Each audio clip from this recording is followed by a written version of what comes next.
Ito ang UNTV News Worldwide.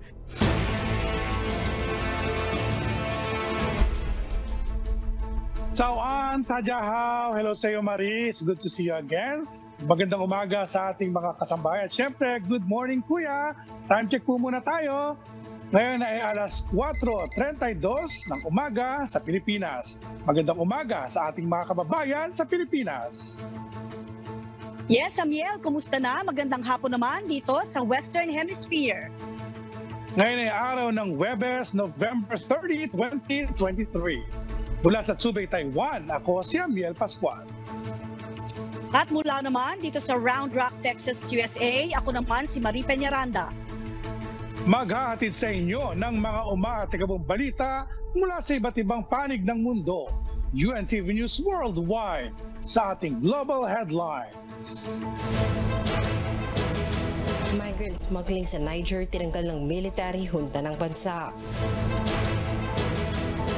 Vaping reform sisimulang ipatupad sa Australia mula January 1, 2024. Royal Canadian Navy nasa kritikal na estado ayon sa isang top admiral. NATO chief hinimok ang alyansa na patuloy na suportahan ang Ukraine. 2-point VAT cut system sa Vietnam palalawigin hanggang 2024. Teachers sa Northern Ireland nagwelga, hiling naman ito ang taas sahod.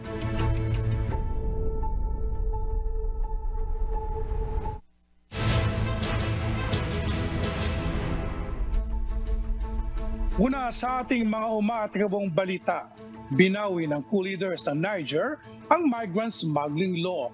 Ang batas ang nagpipigil sa mga smuggler na makapagdala ng migrant mula Niger patungong Europa. Ito ang umatikabong balita ni Chris Fugaban. Nangangamba ang European officials sa pagtanggal ng mga coup leaders sa Niger na nagpapataw ng paglabag ng batas sa mga taong nagpapadala ng mga migrants sa European countries. Nila natatakot ang mga opisyal na muling magpapasok ang mga smuggler ng mga illegal migrants sa Europe.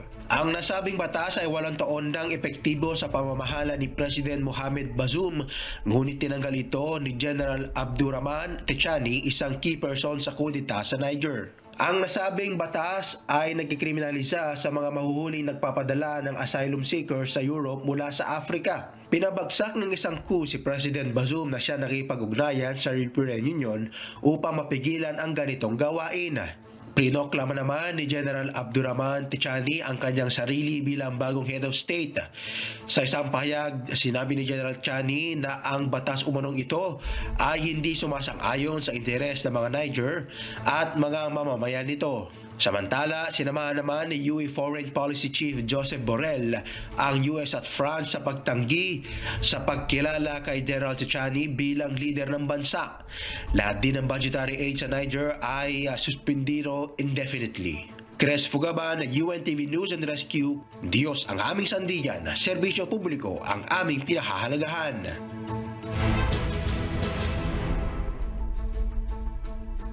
Makibalita naman tayo sa Land Down Under, Amiel, dahil ipagbabawal na sa Australia ang importasyon ng disposable single-use vapes sa pagsisimula ng taong 2024. Kasabay naman nito ang pagsisimula ng Special Access Scheme kung saan pinangangalagaan ang karapatan ng publiko sa therapeutic vapes. Ito ang umatikabong balita ni Danny De Lieva. Sa taong 2024, ipatutupad ng Australia ang mahigpit na batas kontra vaping upang mapigilan ang popularidad nito sa mga kabataan. Bilang unang hakbang, simula sa January 1, 2024, ipagbabawal ng Department of Health ang importasyon ng disposable o single-use nicotine-filled devices.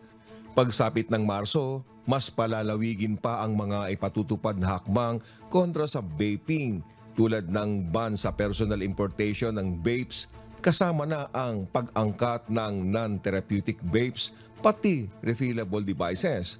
Ayon kay Health and Aged Care Minister Mark Butler, ang mga ganitong produkto ay walang medical purpose at kabataan ang nagiging biktima na maging nicotine dependent.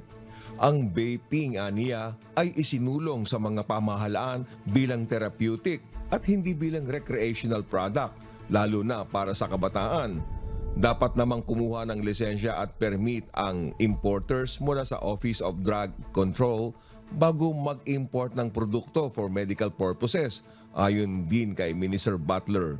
Sa kabilang banda, ang importers at manufacturers ng therapeutic vapes ay kapwa dapat ipagbigay alam sa Therapeutic Goods Administration o TGA na nasusunod ng kanilang produkto ang minimum standards upang hindi naman maapektuhan ng mga nagnanais unti-unting tumigil sa paninigarilyo sa pamamagitan ng vaping. Palalawigin din ang karapatan ng medical practitioners na mag-prescribe ng therapeutic vapes sa ilalim ng Special Access Scheme. Subalit bawal sa therapeutic vapes ang pagkakaroon ng flavors. Dapat may mababang nicotine level at kailangang sumunod sa ipatutupad na pharmaceutical packaging rules simula sa susunod na taon. Naglaan ang Australian government ng karagdagang 81.9 million Australian dollars o 3 billion pesos upang suportahan ang Australian Border Force at TGA sa pagpapatupad ng mga pagbabago sa loob ng 2 taon. Bagamat isa ang Australia sa may pinakamababang smoking rates sa mga miyembro ng Organization for Economic Cooperation and Development o OECD, nababahala si Australian Medical Association President Professor Steve Robson sa pagtaas ng bilang ng kabataang naninigarilyo na nagsimula sa vaping. Kaya naman, suportado ng professor ang mga panukala ng gobyerno. Ayon sa datos ng Australian government, 20% ng populasyon na nasa edad 18 to 24 ay gumagamit ng vape. Danny De Lieva, UNTV News and Rescue, Australia. Diyos ang aming sandigan, serbisyo publiko ang aming pinahahalagahan. Yan, dito Maris, sa Taiwan ay officially this year ay nagkaroon na rin ng ban ng paggamit ng vape at pagiging importation nito. Samantala, naglabas ng ulat ang Top Admiral ng Royal Canadian Navy sa kakulangan ng tauhan at kagamitan ng kagawaran. Aniya, nasa kritikal na katayuan ang naval force ng bansa. Ito ang umatikbong balita ni Lerma Macaburas. Batay sa YouTube video na inilabas ng Royal Canadian Navy, mahigit 10 taon na hindi aniya na i-deliver ng CFRG o Canadian Financial Sector Resiliency Group ang required intake sa Royal Canadian Navy. Nasa 1.3% lamang sa annual gross domestic product ng Canada ang nakalaan para sa national defense. Mas maliit ito sa target ng North Atlantic Treaty Organization na 2%. Bukod dito ay balak ding bawasan ng pamahalaan ni Prime Minister Justin Trudeau ng 1 billion Canadian dollars ang budget ng defense bilang parte ng fiscal restraint package. Maraming mga trabaho o departamento sa RCN ang nakararanas ng 20% staff shortages at ang iba ay mas higit pa kaysa dito. Kaya naman nitong Lunes, ang malungkot na naglabas ng ulat si Vice Admiral Angus Topsy ukol sa kalagayan ng Royal Canadian Navy. Aniya, hinaharap ngayon ng kagawaran ng isang matinding hamon na maaaring makaapekto sa kanilang puwersa at kahandaan para sa susunod na mga taon. Dagdag pa ng Admiral, ang West Coast Fleet ay kulang rin ng mga qualified techs na maaaring magpatakbo at magpanatili o mag-maintain ng mga kagamitan doon. May mga barko rin na sobrang luma na gaya ng 12 Halifax-class frigates na kailangan pang paabuti ng 15 taon dahil sa kawalan ng budget na pampalit dito. Samantala, nagbigay naman ng pahayag si Ottawa spokeswoman Diana Ibadi na plano ng pamalaan na magpagawa ng 20 iba't ibang klaseng barko kasabay ng pagre-recruit ng mga karagdagang marino. Lerma Macaburas, UNTV News and Rescue, Vancouver, Canada. Diyos ang aming sandigan, serbisyo publiko ang aming pinahahalagahan.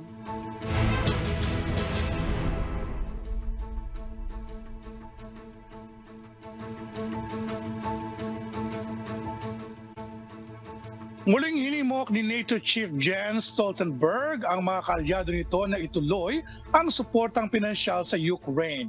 Sa gitna ito ng nakabinbin na financial assistance mula sa ilang mga kaalyado ng organisasyon.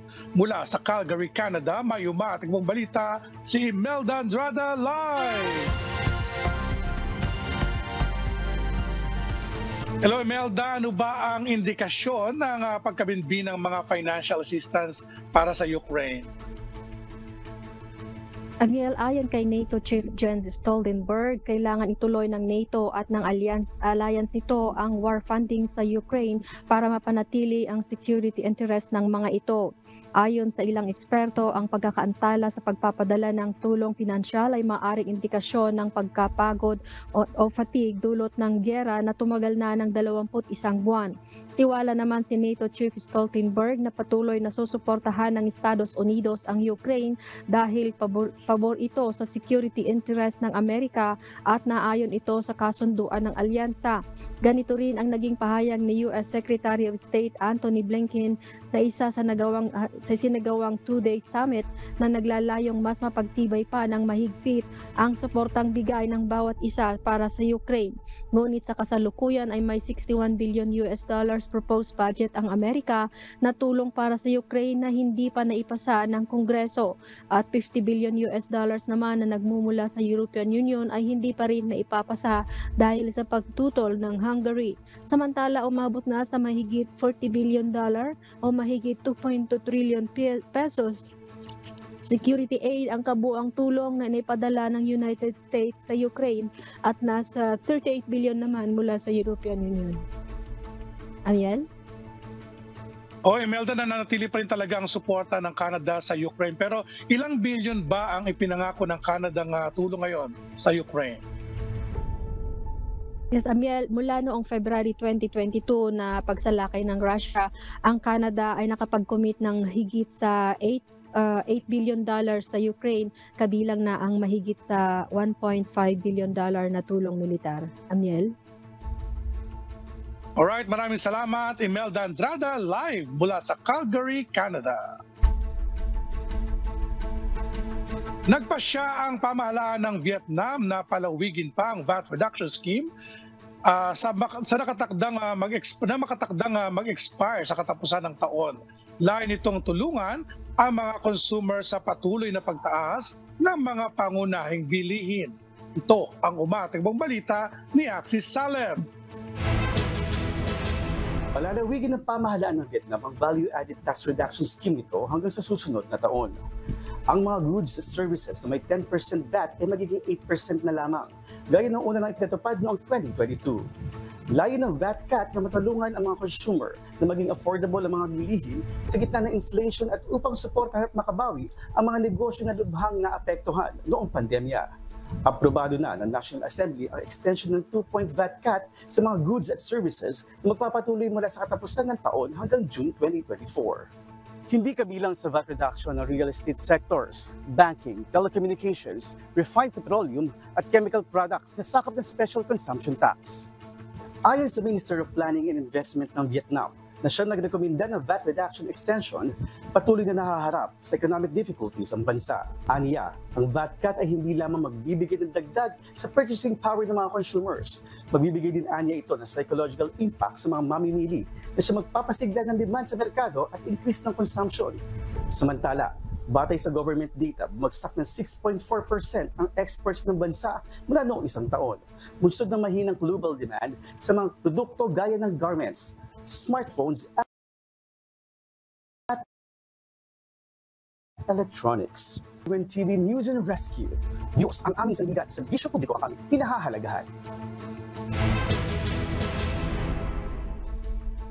Dito naman tayo sa aming home front, Amiel, dahil nag-recall ang Honda ng halos 304,000 na Accords at HRVs dahil sa depekto nito sa seatbelt. Samantala, presyo ng gas sa Estados Unidos, 10 linggo nang hindi tumataas. Ito ang umatikabong balita ni Noni Ramos.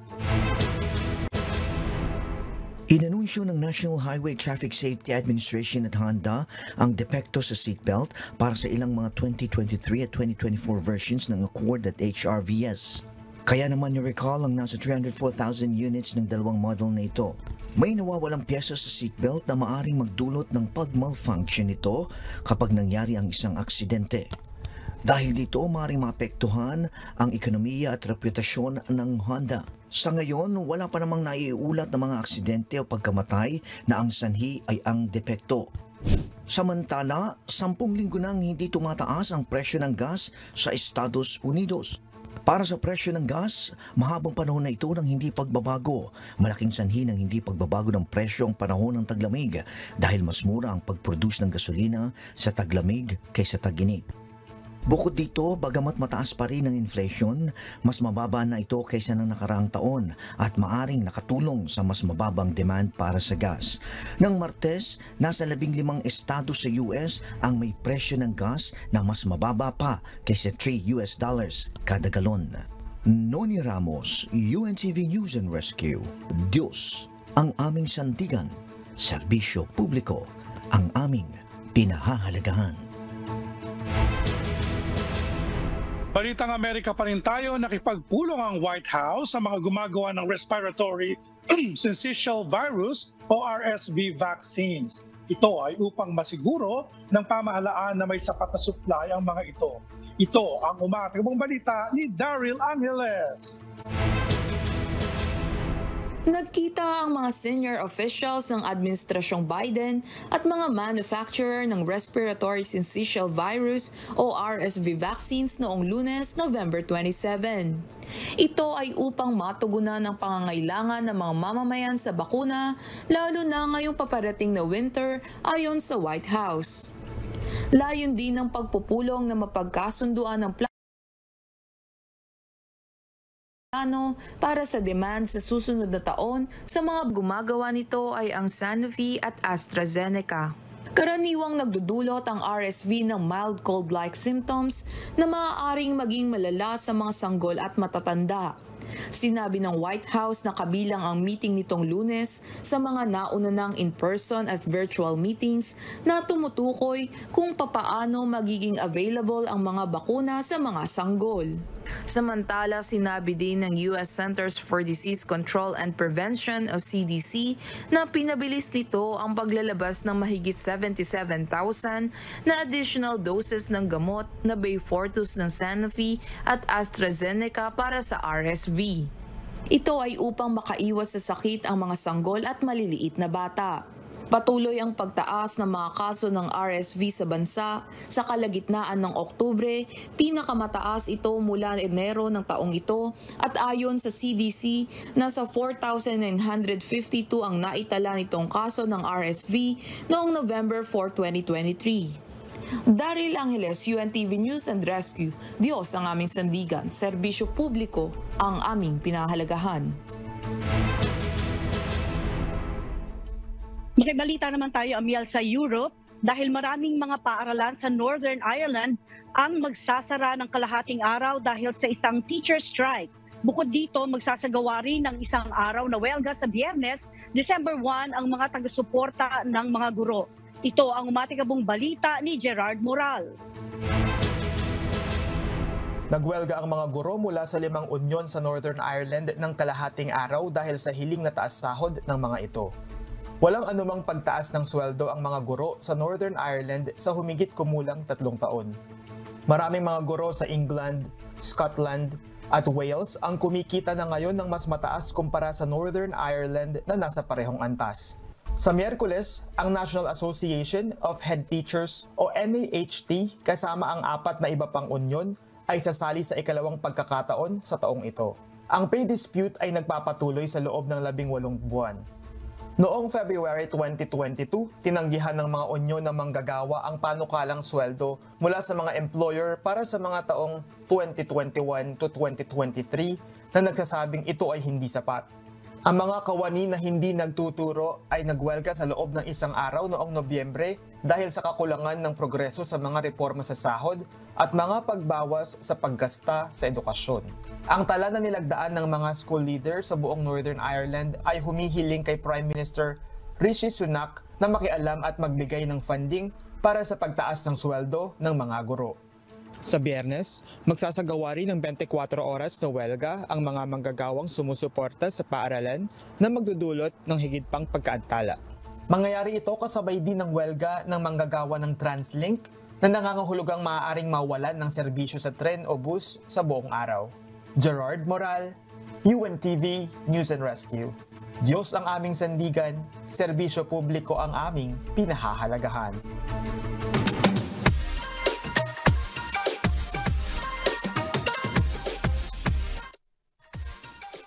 Eto na Amiela, ang hindi natin makalilimutan, ang pinakaabangan nating lahat. Pwede bang bumati?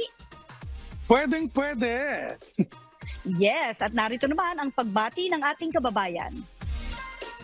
Hello po, ako po si Era Angeles dito po sa Florida, USA.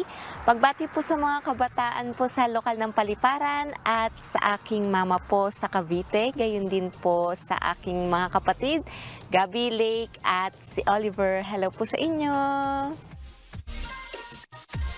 Ayan, ang pagbati ng ating kasama sa Florida. Kitang-kita mo, Amiel, doon medyo warm pa ang weather. Hindi siya masyadong lumalamig talaga.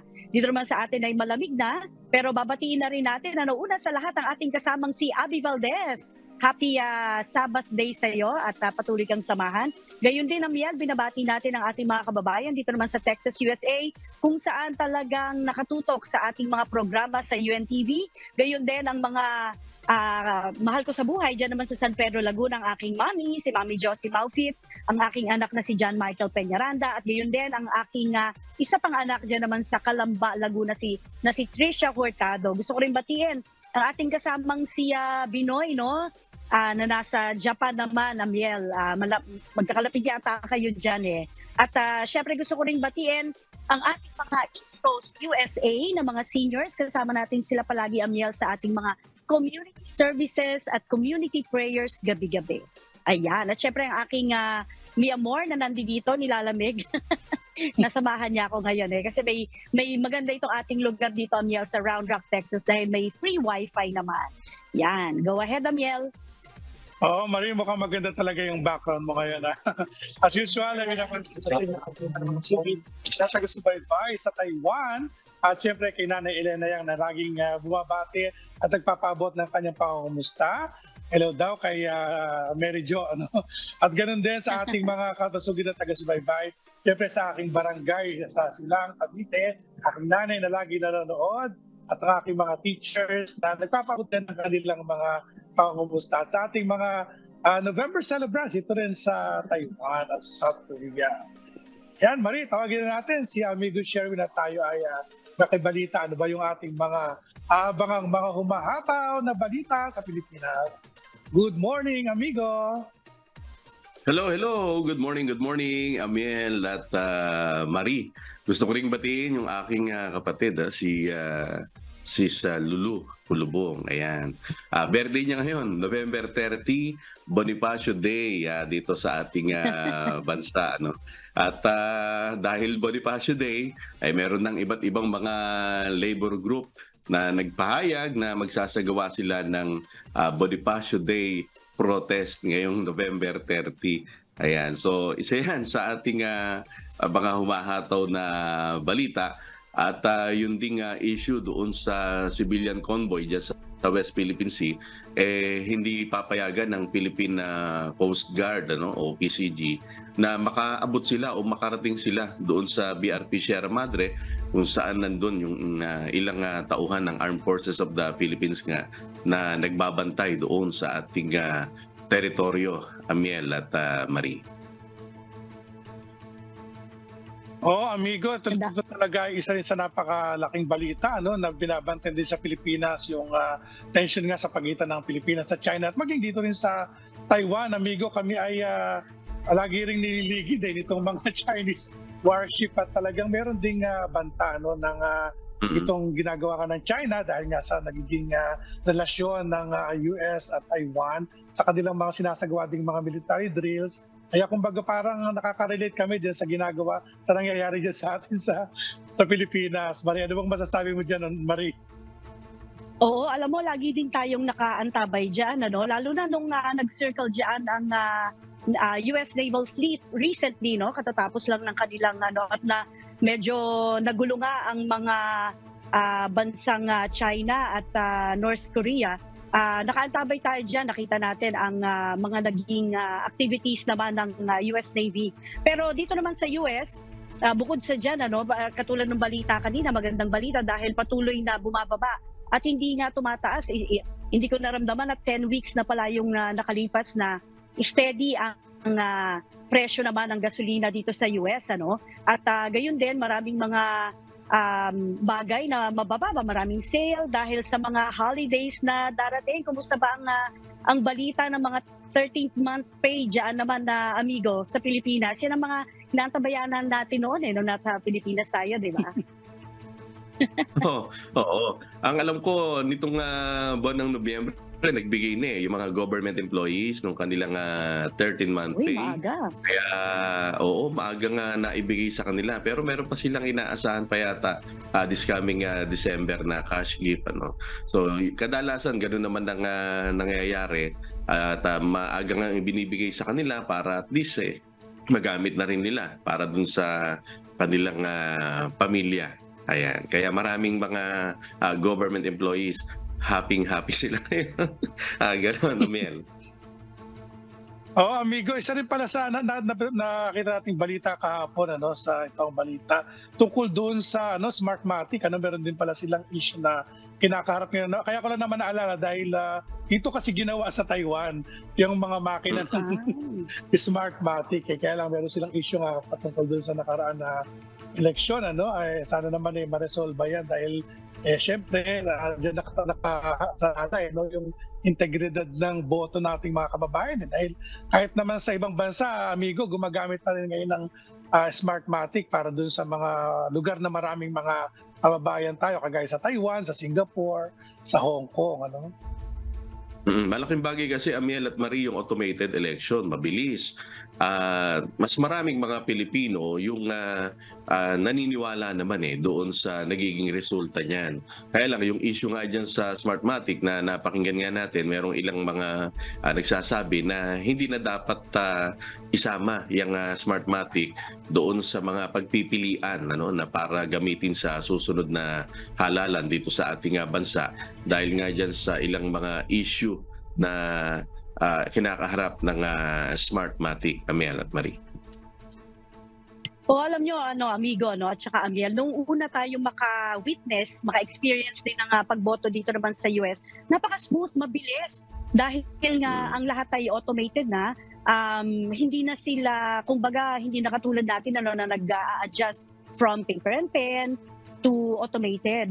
Kaya nung na-experience ko yun, talagang sabi ko, masaya pala yung ganito, smooth, mabilis matapos. Kagaya na lamang ng, hindi ko lang alam ang mail kung meron dyan, pero alam ko wala pa sa Pilipinas. Dahil pag tayo ay pumunta naman sa bangko, dyan sa Pilipinas, parang isang buong araw ang kailangan mong ilagi doon kung marami kang mga transaksyon. Pero dito meron ding drive-thru na bank transaction. Hindi lang mga fast food chains ang meron niya, kundi pati bangko dito sa US, Amiel at amigo. At isa pang balita na maganda, nakikita namin parehas ni Amiel yan, malamang dahil nandito tayo sa abroad, tumataas na ang ating foreign exchange, kaya masaya naman ang ating mga mahal sa buhay dyan sa Pilipinas dahil pag nagpadala may dagdag na, di ba yung regular na padala mo, may konting dagdag dahil mas mataas yung palitan ng peso naman sa dollars at saka sa iba pang mga currencies. Wala akong update dyan, Marie, kasi wala naman ipapadala sa Ayun. Ayun pala kasi. Pakisabi kay pakisabi kay Kuya Nomer. Yeah. Ayan, katabi ko siya, makakarating. Magkatamay ka lang dyan, amigo Sherwin, At syempre dahil sa bagay wala kaming wala kami, ewan ko dyan, Marie, meron ba dyan 13-month pay? Dito kasi sa Taiwan, wala walang 13-month pay dito. Ang meron dito, yung first quarter ng kasunod na taon, yung unang quarter niya dyan na nagpa-file ng mga taxes, ang mga mamamayan at dyan nakaka-receive naman ng tax return na sinasabi. Na parang yun na rin yung 13 months mo kasi sure yan na kung meron ka talagang marireceive mo talaga yan. Yun man ang maganda talaga sa abroad, amigo, Yung tax refund talagang malaki na kukuha natin. Oh, tsaka Amiel, balita ko, umuwi ka ng Pilipinas. Hindi ka man lang nagparamdam. Ang bilis sa mga pangyayari, amigo. Pasensya na sa susunod. Paramdaman mo na kami. Alright, maraming salamat, amigo Sherwin. At sa ating mga correspondent mula sa iba't ibang panig ng mundo. Ayun, ang bilis talaga ng oras, Amiel. Kulang sa chikahan at sa balitaan. Mga kasambahay, kung meron pa po kayong hindi napanood na balita o nais ninyong muling tunghayan ng UNTV News Worldwide, maaari niyo po itong balikan sa aming mga official social media account. I-like at i-follow lamang ang UNTV News and Rescue Facebook account at i-click ang subscribe button sa UNTV News and Rescue YouTube channel. Mapapanood niyo rin po rito ang iba pang news programs ng UNTV, pati na ang iba pang video ng nag-iisang public service channel. Kaya tara na po, subscribe, like, and share.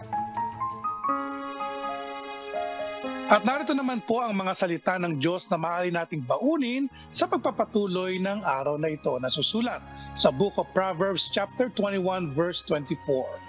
Proud and haughty scorner is his name, who dealeth in proud wrath.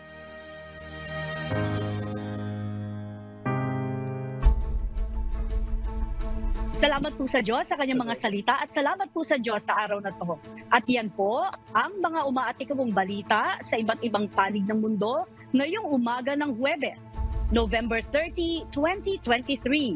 Susunod na po ang programang Hataw Balita Pilipinas sa UNTV at sa UNTV Radio La Verdad 1350. Mula rito sa historic Round Rock, Texas, USA, ako si Marie Peñaranda. Sa ngalan ng lahat ng bumubuo ng UNTV News and Rescue at ng UNTV Radio La Verdad 350, mula rito sa Zhubei, Taiwan, ako naman si Amiel Pascual. Dito sa UNTV at sa UNTV Radio La Verdad 350, Diyos ang aming sandigan, serbisyo publiko ang aming kinahalagahan. Maraming salamat po sa Diyos. Chay Chay!